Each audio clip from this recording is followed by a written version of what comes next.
자비가 풍성하신 하나님 책 125페이지 중간 부분 살펴보겠습니다.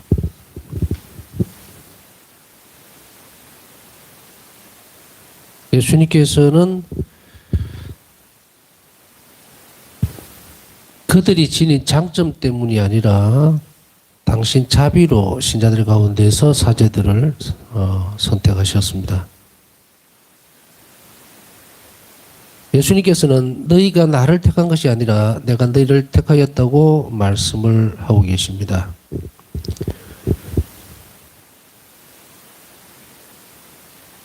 이야기가 어떻게 보면 약간 어려운 부분들이에요. 이 말씀 자체가. 너희가 나를 택한 것이 아니라 내가 너희를 택했다. 결국은 이 말씀은 모든 주도권이 하나님에게 있다는 이야기입니다. 그렇기 때문에 우리가 뭔가를 내세워서 내 잘남이나 혹은 어떤 특별한 재능이라든지 아니면 특출난 어떤 그 장점들 뭐 이런 걸 보고서 뽑은 것이 아니고 그것은 오직 하나님 마음에 드는 사람이었겠죠. 그리고 그 일을 맡길 만한 사람들이라고 하나님이 선택하신 부분이에요. 그러니까 이건 사람의 능력이나 사람의 생각을 뛰어넘는 부분들입니다. 이 성품 성사 자체. 그래서 이 부분은 하나님이 불러 세우신 것. 12사도를 뽑으실 때도 누가 찾아와서 나의 사도가 되겠습니다 라고 하지 않았죠. 뒤에 보면 물론 저는 예수님을 따르겠습니다 하고 쫓아다니는 그런 제자들도 있었죠. 우리가 알고 있는 이제 12사도 안에는 그런 인물이 없고 이런 두 제자가 또 있었죠. 그들에게 있어서는 또 예수님께서 이렇게 부르시는 건데 부르시는 것은 예수님께 모든 주도권이 있어요. 그런데 그 부분에 있어서 거절을 하는 사람들도 있죠. 부자 청년이라든지 이런 사람들 보면은 재산이 너무 많아서 불이 죽어서 이게 부딪히는 거예요.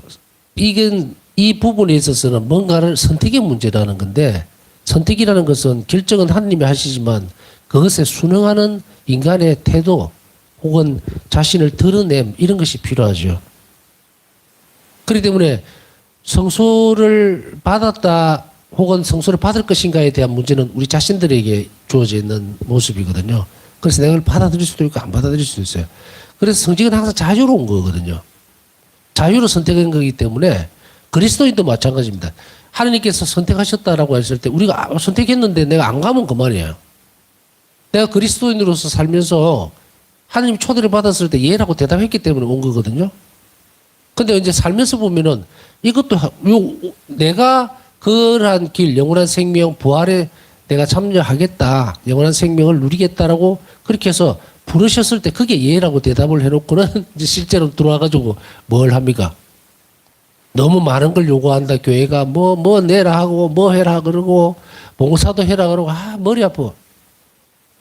강압적인 부분이다 이런 거 아니다를 떠나서 우리는 이 부분들을 한번 자세히 들여다볼 필요가 있죠. 우리가 그리스도인으로 되는 조건은 아무것도 없었어요. 어떻게 보면 아무것도 없고 어떻게 보면 전부 다예요. 우리가 그리스도인으로서 살아가려면 다시 얘기하면 세례를 받으려고 딱 할 때 가장 먼저 그리고 핵심적으로 중간에 딱 나눠놓는 것은 뭡니까? 하나님께서 너를 사랑하시고 그리고 십자가를 봐라. 너를 위해서 목숨을 바치신 분, 저분, 하느님. 저분을 믿느냐? 이렇게 묻죠. 그리고 표정을 주잖아요. 네가 그리스도인으로 살아가야 되고 이 일을 다 해야 될 그 보정이 뭐냐면 예수님께서 이미 너를 위해서 생명을 내놓으셨다. 영원한 생명을 위해서. 그러니까 거기에 이제 순응하고 이해라고 대답을 하고 들어왔죠. 들어와놓고는 이제 거기에서 문제가 생기면 어떻게 합니까? 그 전부 다 자기 탓이에요. 물론 이런 부분에 있어서 뭐 자기 탓이다, 네 탓이다, 내 탓이다 이렇게 이야기를 하고 싶어 하는 것이 아니고 결정을 우리에게 맡겨놓고 있다는 겁니다. 그래서 어떻게 보면은 사제로서의 삶이든 수도자로서의 삶이든 이 모습들을 가만히 보면요. 바와서 성령에게 있어서는 한 가지 이런 부분들이 보이는 것 같습니다. 뭐냐면 아까 앞에서 설명드렸던 대로예요. 예, 저는 주님 뜻대로 살겠습니다 하고 이 교회 안으로 또 수종원 안으로 쑥 들어왔기 때문에 거기서 온갖 어떤 것들이 주어지더라도 자신의 선택에 대해서 후회를 안 한다는 거예요. 자신의 선택에 대해서 후회를 하고 안 하고의 문제는 어떤 것이냐면 내가 수도자로서의 삶을 이거 수도자가 아니야. 이거 수도자로서의 삶이 내하고는 아니다. 이게 결정적으로 그 끝부분에 이거 엉터리야. 이렇게 사는 건 없어. 이렇게 되는 거. 그것이라면 모르겠는데 그것이 아닌 다음에 자신이 들어와서 쑥 들어왔는데 수도 생활에서 바오사 성령의 삶에서 잘 살펴보세요. 가장 중심이 되는 것은 뭐냐면 수도자의 삶이 가장 행복하다는 거거든요.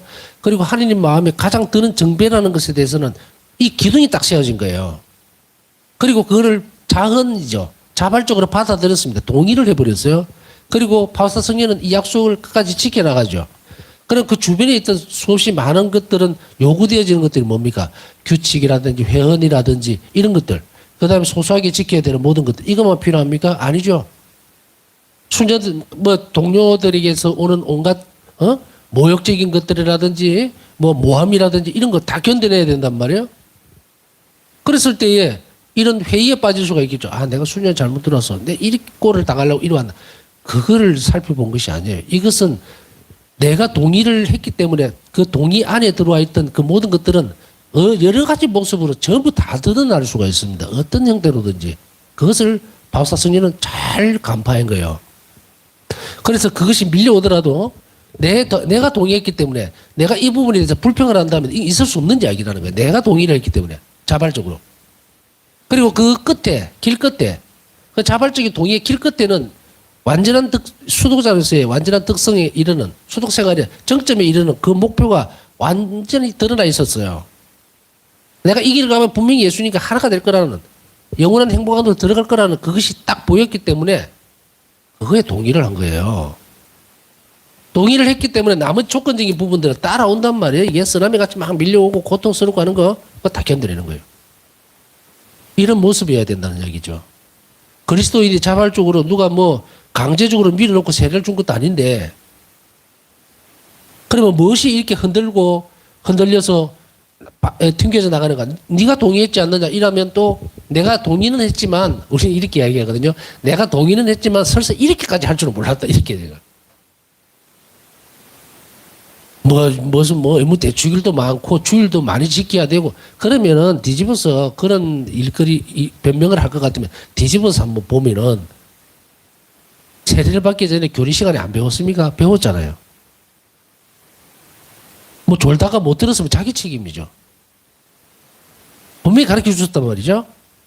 신자로서의 의무는 무엇이며 그리스도인으로서는 무엇을 지향하고 살아야 되고 희생은 어떻게 받아들여야 되고 고통은 예수님께로부터 오는 선물임에도 불구하고 우리가 견디기 힘들 거니까 은총으로서 그것을 잘 이겨내야 되고 이런 것들을 쫙 다 배웠단 말이죠. 그걸 다 듣고 그 다음에 오케이 하고 동의를 해놔놓고는 이제 신자로서 살면서는 온갖 불평불만들이 다 나오는 거야. 나 저 사람들 성당에 못 가겠다. 나는 저 일 때문에 못 하겠다. 누가 내를 모함하니까 나는 못 가겠다. 이게 뭐예요 이게? 내적 분열이 일어나 버리죠. 이런 사람은 하나님 나라에 들어갈까요? 참 어려운 문제입니다. 이래서 예수님은 우리에게 이 부분 다시 상기시켜 주죠.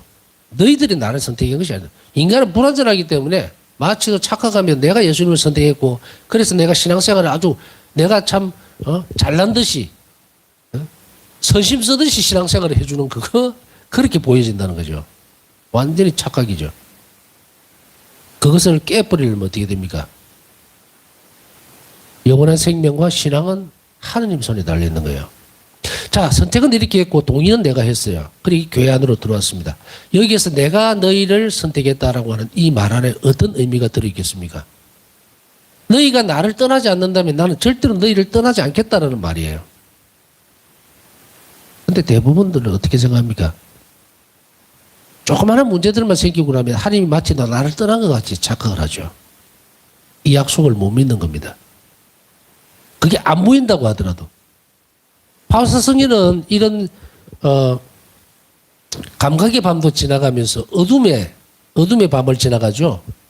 수동적 어둠의 밤도 지나가고 수동적 밤을 지나갈 때도 하느님이 있다라고 하는 것은 분명히 느껴요. 어떤 형태로든지. 예수님이 옆에 계시다는 걸 아는데도 불구하고 자신이 지금까지 쭉 경험해왔던 앞에 보이고 예수님과 대화를 이런 친밀감이 약간 떨어져 있는 것도 아닌데 그 감각적인 부분들이 약간 약해져 있단 말이죠. 그러나 바오사 성녀는 예수님의 말씀에 모든 것을 다 겁니다. 내가 지금 만져보지 못하고 없다 하더라도 계신다는 거예요. 그래서 그 부분들을 계속해서 해 나가거든요. 우리가 예를 들어서 이런 식으로 얘기를 살펴볼 수도 있죠. 내가 지금 서울에 있는 누구하고 통화를 했어요. 영상 통화를 해서 분명히 봤어요. 전화 끊었어. 지금 내 옆에 없어요. 있다는 거 알죠? 잠은 잘까? 밥 먹었을까? 한다고. 꼭 인간은 눈앞에 보이고 꼭 만져봐야만 존재한다고 그런 존재가 아니에요. 특히 신앙적인 부분에 있어서는 보이지 않는 것을 믿는 것이 신앙이죠. 그렇다면은 예수님께서 이렇게 선택적인 부분들을 주시고 난 뒤에 그 다음에는 내 곁에 머물러 있겠다라고 했을 때 하느님이 선택하셨으니까 내가 거기에 선택된 자로서의 모습만 보이게 되면 충실하게 되면 예수님 나를 떠날 일이 없어요. 그런데 우리는 어떻게 합니까? 기도가 안 된다, 뭐 신앙이 약해졌다, 너무 살림이 내가 믿고 열심히 살았는데도 왜 이래라고 했을 때에 그게 정말 열심히 살았을 때 일어나는 일들인가? 아니면 하나님이 정말 시련을 주기 위해서 한 것인가? 그것은 하나님 앞에서 잘 찾아봐야 돼요. 한쪽으로 쏠려버리면 그게 계속 자기 변으로 나가거든요. 자기 변으로 나가다 보니까 내가 열심히 다니고 성당에 다녔는데도 불구하고 하나님에게서 우리는 배신감을 느끼게 되고 하나님은 나에게 관심이 없다. 그러니까 내가 이렇게 팍팍하게 살도록 이렇게 만들어 놓지 않았냐고 계단을 타고 자꾸 밑으로 내려가 버린다고요.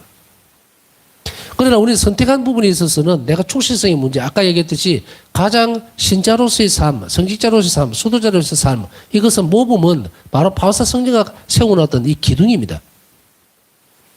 주님께서 선택하셨고 나는 예라고 대답했으니 그 안에 일어날 수 있는 모든 일들은 다 뭐다? 내 대답 안에 다 녹아 들어간 거예요. 그 불평불만 할 수가 없어. 내가 동의를 했기 때문에. 자발적인 동의였잖아요. 그러니까 이런 부분들을 우리가 잘 살펴봐야 돼요.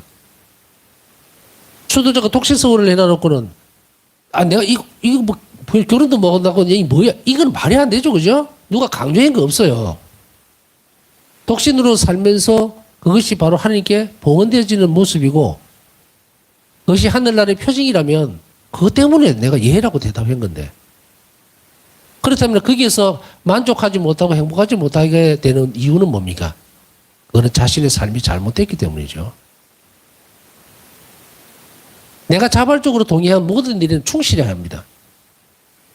수도생활 전체 내가 동의했으니까 아까 바오사 성리처럼 그러니까 그런 모욕적인 부분들에 있어서도 다 받아들이는 거죠. 여기에서 가장 큰 것은 봉헌이었습니다. 예수님께 수도생활로 성수자로 불렀을 때 봉헌이었어요. 저를 드립니다라고 한 거예요. 그 다음에는 그 위에 일어날 수 있는 것들은 내 입맛대로 골라서 먹는 게 아니에요. 하느님께서 도구로 쓰시기로 하셨으니까 하느님의 방식대로 나에게 어떤 것을 주시든 나는 받아들이겠다는 거거든. 그게 서로 좀 아프고 고통스러워 보일지라도 그것 또한 하느님께서 예수님께서 나를 사랑하시기 때문에 주는 것으로 정확하게 본 거예요. 그래야만 이 선택의 관계가 결실을 맺는 겁니다. 우리 신자생활 안에서도 이런 부분들을 엉뚱하게 거쳐가는 사람들이 많다 보니까 냉담자들이 엄청나게 많아지는 거예요. 엄청나게. 자기 자신의 불성실함. 나중에 그렇게 살다가 하나님 앞에 딱 서게 되면 가장 먼저 예수님이 책임을 물으실 것은 어떤 대목이냐면 네가 네 입으로 선택했던 그 삶을 네 스스로 포기했다 이렇게 나오는 거예요. 그러니까 네 삶에 대해서 네가 책임을 져라는 거예요. 예수님은 어떤 것도 간섭하지 않겠다는 거지. 계약이 깨져버렸잖아요. 이런 상태에서 벗어나서 내가 잘 사니 못 사니 이야기할 필요는 없죠. 그러나 그렇게 상태에 놓여 있기 때문에 우리가 기도를 통해서 교회가 희생을 통해서 그 냉담자들이라든지 예수님을 떠났던 사람들에게 기도로서 뭘 도와줍니까? 그 영혼이 자발적으로 예수님을 바라볼 수 있도록 만들어줄 수가 있죠. 그래서 우리는 그들을 위해서 기도를 해야 되는 거죠. 자, 이제 선택의 문제는 여기에서 어느 정도 아웃라인이 나오죠. 그죠? 내가 하느님을 선택했을 때는 선택은요, 하느님께서 계속적으로 내가 너를 불러 세웠다, 내가 너를 선택했다 했을 때 내가 선택을 한번 받았기 때문에 이제 더 이상 예수님이 나를 선택하지 않는다? 그렇지 않습니다. 큰 대전대에서는 나를 선택했어요. 그러나 일을 통해서는 계속해서 나에게 나를 선택합니다. 너 나를 봐. 오늘 주일 미사를 가야 될 것인가 아니면 갯놀이를 하는데 가야 될 것인가라고 했을 때에 내가 선택을 하는 게 아니라 예수님이 나에게 선택을 하고 부릅니다. 너 주일 미사 와야 해 하고 선택했어요. 근데 내가 거부를 해버리죠. 나는 주일 미사가 아니고 갯놀이 하러 가랍니다. 선택을 거절해버리죠. 그렇기 때문에 우리는 이런 선택할 수 있는 부분들, 이런 부분들이 많으면 많아질수록 다시 하기로 하나님이 원하시는 쪽에서 계속 선택을 내가 받아들이게 되면 하나님의 사람이 되는 거예요. 하나님께 속한 사람이 돼요. 왜? 선택의 그걸 받아들이기 때문에. 근데 우리는 자칫 잘못하면은 한 번 선택받으면 끝인 줄 알아요. 자, 수도생활도 한번 봅시다. 서원에 대해서 유기서원하고 종신서원하고 갱신하죠. 그거 왜 합니까? 한 번 했으면 그만인데. 왜 하는지 이제 이 부분에 대해서 아시겠죠? 하나님은 매 순간 제일 큰 덩어리에서는 이미 그리스도인으로 받아들일 때 선택을 했어요. 또 사제로서 수도자로서 선택을 했어요. 그 선택이 그 한 번으로 끝난다? 천만에요. 그 선택을 계속 유지하기 위해서 하느님 쪽에서 서서 계속 다른 걸 선택해야 됩니다. 일을. 그렇게 하지 않으면 그 선택은 무효가 되지는 않지만 떨어져 나가버립니다. 하나님께서 계속 우리를 부르시는데도 불구하고 선택하는 연습을 하지 못한 영혼은 다음에 어떤 것이든 선택할 수가 없어요. 여기에 익숙해져 있는 그리스도인은 또 사제는 수도자는 늘 하나님께서 원하실 때에 하나님 거를 딱 선택을 해버립니다. 더 이상 선택지가 없어요. 하나만 있어요. 그런데 하나님께서 나를 선택하셨고 그 다음에 내가 계속 하나님을 선택하실 수 있도록 그런 것들을 드러내놓지 않는 사람은 두 개를 선택을 하려고 합니다. 두 개 중에 어느 한쪽에서 두 개 중에서 어느 한쪽을 선택하려고 그래요. 뭡니까? 선과 악 두 개 중에서 한 개를 선택하려고 그래요. 이러면 이 사람은 성화가 안 됩니다. 거룩해지지를 않아요. 우리가 마지막 때에는 악을 선택할 것인가 하나님을 선택하실 것인가 그렇게 선택지를 놓고서 선택해서 가는 것이 아니라 늘 우리 영혼이 하나님께 기울어져 있을 때에 그냥 자동으로 가는 겁니다. 천국은. 이렇게. 이것은 그래서 우리가 한 번의 선택으로 끝나는 것이 아니고 우리는 일과라든지 또 의무적인 것, 충실성 있죠? 계율이라든지 율법은 우리한테 없죠. 뭐 규칙들 또 혹은 우리가 해야 되는 의무적인 것들 그거 충실하게 그걸 선택해서 계속해 나가는 것 바로 그것이 우리가 그리스도인으로서 참으로 살아가는 것이고 하나님께서 나를 선택하셨던 것에 대해서 우리가 보답한다기보다는 반응을 하는 겁니다. 사랑을 드러내는 거예요. 예수님께서는 당신의 위치에서 당신의 신비를 나누고 당신의 진리를 가르치며 당신의 권위를 재현하는 일을 그리고 하느님과 인간 사이를 중재하는 일을 그들에게 위임하셨다. 사제들에게 위임하셨다는 이야기입니다. 신비를 나누고 성사죠. 당신의 진리를 가르치고 강론입니다. 강론 그리고 주일 강론들이죠. 평일 강론도 있고 또 뭐 때로는 뭐 어떤 부분에 있어서 강의들도 여기에 해당이 됩니다. 진리를 가르치는 것. 당신의 권위를 재현하는 일. 사실 권위라는 것은 뭡니까? 예수님을 보고 사람들이 뭐라 그럽니까? 선생님 말씀은 참 권위가 있습니다. 이렇게 이야기해요. 그때 그 권위가 어떤 겁니까? 뭐 목에 힘을 주고 뭐 쉽게 얘기하면은 뭐 어깨에 딱 펴고 막 이렇게 해서 막 강압적인 어떤 형태의 뭐를 말을 하고 뭐 이런 행동을 하고 그게 권위입니까? 아니죠. 예수님의 권위는 뭐였습니까? 참저분의 말씀은 권위가 있었다라고 했을 때 그것은 뭐냐면 그 말씀 안에 생명이 있을 때입니다. 생명의 권위예요. 영원한 생명에 대해서 말씀을 하시는 거예요. 그랬을 때 그 말씀은 권위가 있다. 복음적일 때 그 말입니다. 그리고 하나님과 인간사를 중재하는 일을 그들에게 위임하셨던데 마찬가지로 미사에 대해서 좀 우리가 살펴보면서 봉헌에 대한 이야기들을 많이 했어요. 거기에서 하루 일과나 혹은 그날의 희생들 또 일주일의 희생들 이것을 주님께 봉헌할 때에 그 봉헌을 받아서 사제들은 하나님께 봉헌을 합니다. 그러니까 사제죠. 말 그대로. 그까지도 성직자들에게 위임을 하셨습니다. 성품 성사를 통해서. 그 다음에 성소를 허락하시는 자비로운 예수님께 감사드리며 착하고 거룩한 사제들이 되도록 기도하자. 성소는 허락하는 거죠. 우리가 드립니다. 그것을 허락해 주는 거예요. 그래서 이 성소는 허락하신 하나님 안에서 점진적으로 성찰하고 자라는 거예요. 자라기 때문에 이 성소는 어떤 부분에 있어서 내가 한번 부르심을 받은 데서 그치는 것이 아닙니다. 성소는 계속 성장을 해요. 부르심을 받은 것에 대한 응답들이 자꾸 늘어나죠. 영혼이 성장하기 때문에 그런 겁니다. 그래서 우리는 이 성소에 대한 것은 끊임없이 갱신되어져야 되고 그리고 성소는 자란다는 것을 잊지 말아야 합니다. 제가 신학교 갈 때에 고민이 하나 있은 거예요. 이제 신학교 들어갈 때에 면접을 봐야 되는데 내일 이제 입학 면접을 하러 가야 되는데 그날 저녁 때쯤에 못 가겠더라고요.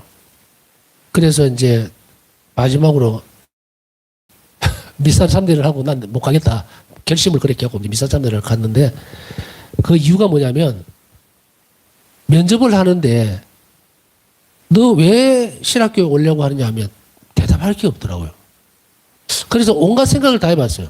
뭐 세계 평화를 위해서 뭐 아니면은 뭐 정의 구현을 위해서 하느님 나라를 뭐 앞당기기 위해서 혹은 뭐 이런 식으로 아무리 풀어봐도 그 대답을 다 하다 보셔도 아닌 것 같은 거예요.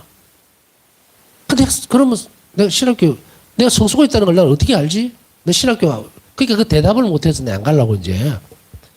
그런데 마침 이제 본당의 학사님이 방학이었으니까 왔죠. 그래서 이야기를 했어요. 가서 학사님 내가 안 갈랍니다. 신학교 못 가겠습니다. 왜? 그러더니 저요 성수가 없는 것 같아요. 신학교 왜 원래 물으면 대답할 게 없더라고요. 그래서 나는 그 대답을 못하니까 어떻게 갑니까? 너무 뭐 이렇게 위축되고 이래서 못 가겠습니다. 그래서 난 성소가 없는 것 같아요. 뭐 딱 이렇게 이야기했더니 이제 말을 딱 한마디를 해주는 거예요. 성소는 자라는 겁니다. 그래서 신학교라는 게 세미나리움이 묘목장이다. 그래서 내보고 니는 조그마한 나무다.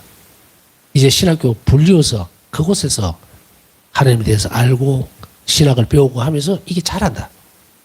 자라서 이게 튼튼하게 되면 이제 묘목장을 벗어나서 나가 사제수를 하고 나가는. 그 말을 들으니까 너무 속이 시원한 거예요. 그 가서 자라는구나. 그럼 난 그 뭐 이런저런 대답 거짓말 할 것도 없네. 사실 거짓말이잖아요. 내가 뭐 정의평화를 위해서 알 게 뭐야. 뭐 아무것도 모르는데. 대답하기 좋아서 막 주워갖고 담아서. 그래서 이제 가서 얘기를 내가 있는 대로 그냥 얘기하면 되겠구나 하고 갔던 기억이 납니다. 지금도 마찬가지예요. 성소가 있는가라고 물었을 때에 제가 알기로는 어느 신부님이 노신부님이 돌아가셨는데 우리는 성소가 사제로서 성소는 정말 제의를 입고 관에 누웠을 때다. 그때 사람들이 저분 성소가 있었구나. 신부로 죽었을 때 그때 얘기하는 거지. 지금 뭐 성소가 있니 없니 그런 거 이야기를 하는 거 아니다라고 말씀을 하신 것이 많이 기억이 납니다. 지금 성소를 허락하신다는 말에서. 그래서 우리는 사제로서 살아가면서도 마찬가지입니다만은 늘 이 성소를 갱신하고 또 그렇게 살아갈 수 있도록 허락해 주십사 하고 청한 태도가 가장 필요하지 않겠나 싶습니다. 수도자들도 마찬가지입니다. 또 온 교회는 더 많은 사람들이 성직과 수도 생활로 부르심을 받을 수 있게 해야 한다. 기도를 열심히 해야 됩니다. 그리고 희생을 많이 바쳐야 됩니다. 지금 성소자들이 많이 줄어들었어요. 그래서 이 성소자들이 줄어든다는 말은 미래에 대한 부분들이 참 탁해집니다. 탁해져요. 지금은 그래도 어느 본당이든 가면 보좌신분이 믿는 곳도 있고 그렇지만 언젠가 만약 이대로 간다면 어쩌면은 비어있는 본당이 생길지도 모릅니다. 몇십 년 후에는. 그러니 지금부터 미리 준비를 해야죠. 지금 많은 부분들이 있을 때, 아이고, 뭐, 내 나이들 많아서 나는 뭐, 모르겠다. 이렇게 하시면 안 됩니다, 절대. 그러므로 하느님의 부르심 응답하여 자신의 삶을 하느님께 드리며 헌신하고자 하는 젊은이들을 위하여 기도해야 합니다. 기도 많이 해야 됩니다. 헌신하고자 하는 젊은이들. 오늘날 뭐 결혼도 안 한다, 자식들도 안 놓는다, 신학교도 안 간다. 도대체 뭐 하는가 모르겠어요. 가장 중요한 임무는 가정에 있는데 성직이나 수도생활의 성수는 초실한 그리스도인의 가정에서 무리있기 때문이다. 결국 여기서 또 정답이 또 나옵니다. 이렇게 거슬러 올라가면. 사실 성수에 대해서 기도를 열심히 하다 보면 결국은 뭡니까? 좋은 가정들이 많이 생겨야 됩니다. 성수자의 배출은 가정이에요. 그냥 뭐 어디서 쑥쑥 나오는 거 아니죠? 근데 지금 가정이 파괴가 되고 있다고. 그러니까 이 부분들까지도 우리는 같이 사제 성소를 그냥 성수자가 많게 해주세요라는 데서 그치지 않고 이 사제 성수자들이 배출되어야 되는 그 가정을 위해서 그들을 위해서도 하나님께 청을 해야 합니다. 그래야만 그 가정 안에서 많은 이들이 정말 결혼도 젊은이들이 하고 자녀들도 출산 많이 하고 물론 지금 자녀 출산이 뭐 먹고 살기 힘들고 어떻고 여러 가지 얘기했죠. 정석은 없어요.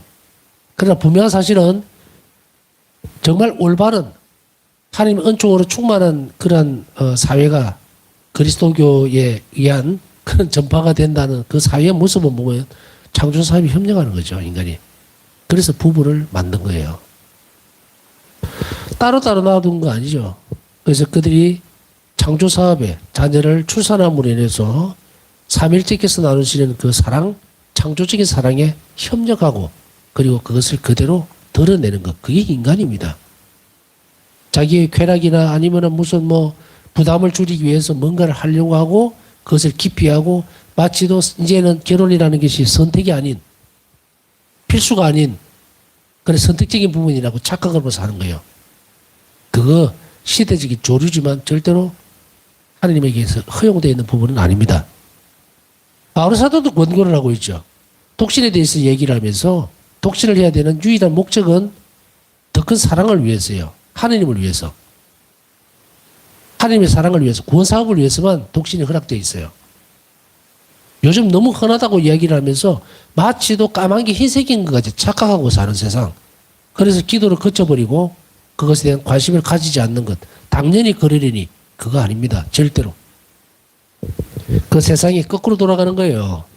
하나님의 창조사업에서는 멈춤이 있으면 안 됩니다. 그것이 무너지면 온갖 도덕적인 타락들이 다 일어납니다.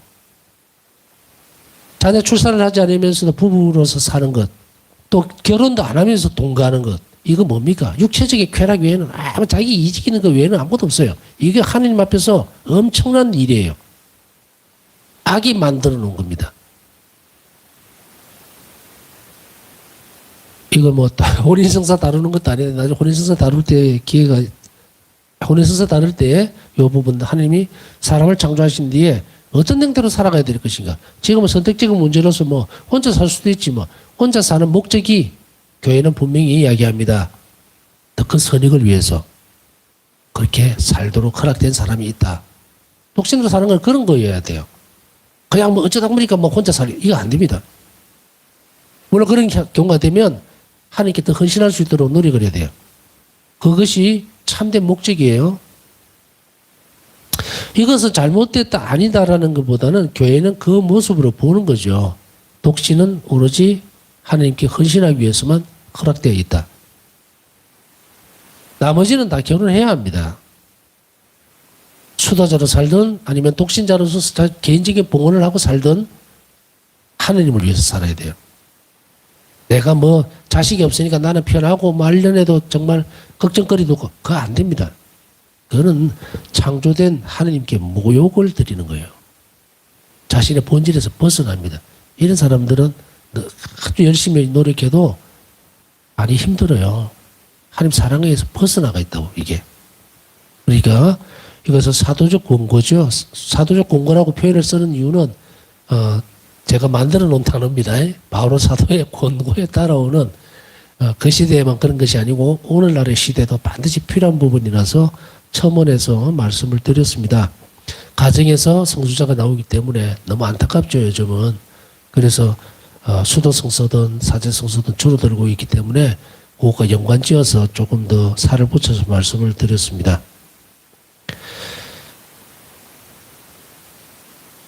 바울사 소녀는 이렇게 적고 있다. 주 예수님께서는 이 땅 위에 있는 당신의 대리자들을 극진히 보호하신다. 그분은 그들과 아주 밀접히 결합하신다. 예수님께서 내게 당신의 의견보다 그들의 의견을 우선하라고 명령하신다. 대리자들을 극진히 보호하시고 그들과 아주 밀접하게 결합을 하고 계신다라는 이 선언 안에 이 바울사 성녀는 그래서 나는 눈에 보이는 예수님께서 많은 말씀을 하시죠. 바울사 성녀에게 환시로 드러내시고 그 다음에 말씀을 주시고 또 가르치시고 이랬지만 예수님은 분명히 바울사 성녀에게 무슨 말씀을 하고 있냐면 반드시 교회의 인정을 받아야 한다. 그 말에 대해서 말씀하시죠.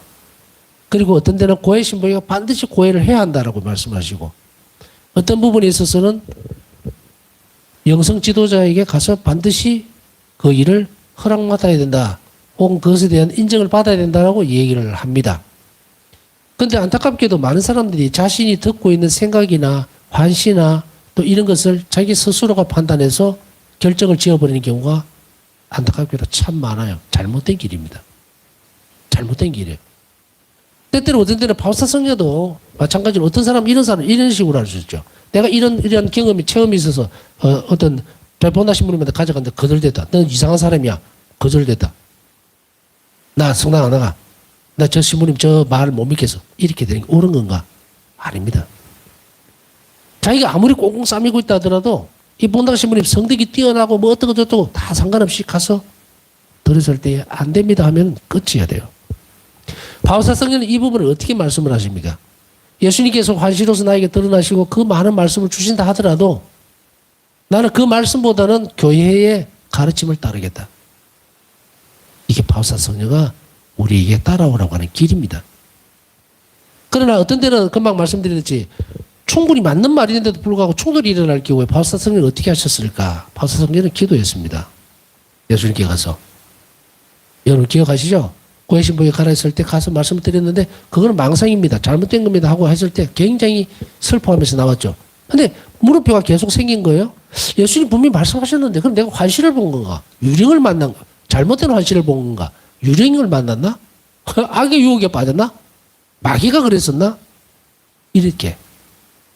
다음부터는 절대로 이걸 믿지 말아야지. 아무것도 안 보고 아무것도 안 들어야지. 이렇게 했다가 예수님 뭐라 말씀하세요? 다시 가라 그러죠. 그랬을 때에 다시 가서 뭐 틀릴 게 있겠나라고 가서 말씀을 드릴 때에 그 고해 신부는 다른 이야기를 하죠 이제. 예수님께서 수녀님에게 이러이러한 일을 하셨고 그 일을 충실하게 믿고 잘 따라가셔야 됩니다. 완전히 바뀌어 있는 모습. 깜짝 놀랐죠 바울사 성녀는. 그랬을 때에 바울사 성녀는 예수님께서 그 작업을 하셨다는 것을 알아챈 거예요. 그렇기 때문에 진리는 위에서 밑으로 내려옵니다. 평신도들은 수평이죠. 이렇게 안 흐릅니다 절대. 위에서 밑으로 내려와요. 만일에 부딪히는 부분이 있다면 계속 기도하세요.